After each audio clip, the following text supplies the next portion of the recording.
The eye can be regarded as a single refracting surface. The radius of curvature of this surface is equal to that of cornea. This surface separates two media of refractive index 1 and 1.34. Calculate the distance from the refracting surface at which a parallel beam of light will come to focus. बच्चों कौन सा surface दे रखा है अपने पास? कह रहा है कि eye can be regarded as a single refracting surface. ठीक, लेट्स से मैं एक सिंगल रिफ्रैक्टिंग सरफेस बना रहा हूँ. ये हमारा हो गया प्रिंसिपल एक्सिस.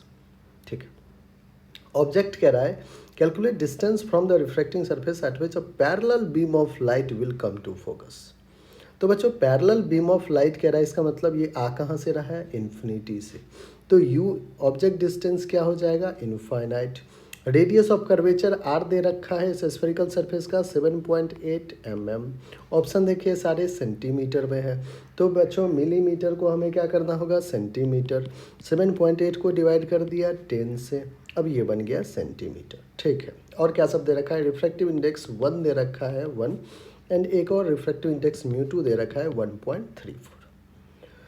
ठीक है बच्चों, आइए हमें कह रहा है कि कहाँ पे ये जो इन्फिनिटी से ऑब्जेक्ट से जो पैरेलल बीम ऑफ लाइट आ रहा है वो कहाँ पे फोकस करेगा, मतलब वी का पोजीशन बताना है, इमेज कहाँ पे फॉर्म होगा वो बताना है, वी बताना है बच्चों. ठीक है, आप कहोगे कि सर यूज़ कर लेते हैं रिफ्रैक्शन एट स्फेरिकल सरफेस का formula.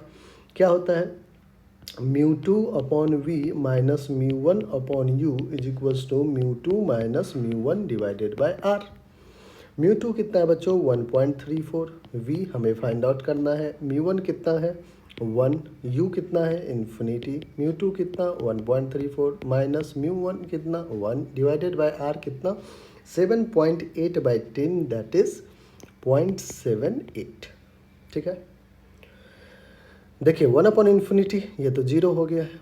1.34 by v is equals to 1.34 minus 1 that is 0.34 divided by 0.78. ठीक है बच्चों, पॉइंट अगर आप हटाना चाहें हटा सकते हैं. 34v is equals to 78 into 1.34. v is equals to 78 into 1.34 divided by 34, जिसकी वैल्यू बच्चों आप सॉल्व करोगे तो आपको 3.07 आएगा सेंटीमीटर में. अप्रॉक्सीमेटली इसको इक्वल कर देते हैं अपन 3 करके 3.07 को 3.1 सेंटीमीटर लिखेंगे. और 3.1 सेंटीमीटर आपका थर्ड ऑप्शन है, और थर्ड ही आपका क्या है बच्चों? बिल्कुल करेक्ट आंसर है. आई होप बच्चों हर एक स्टेप आपको अच्छे से समझ में आया होगा. जय हिंद.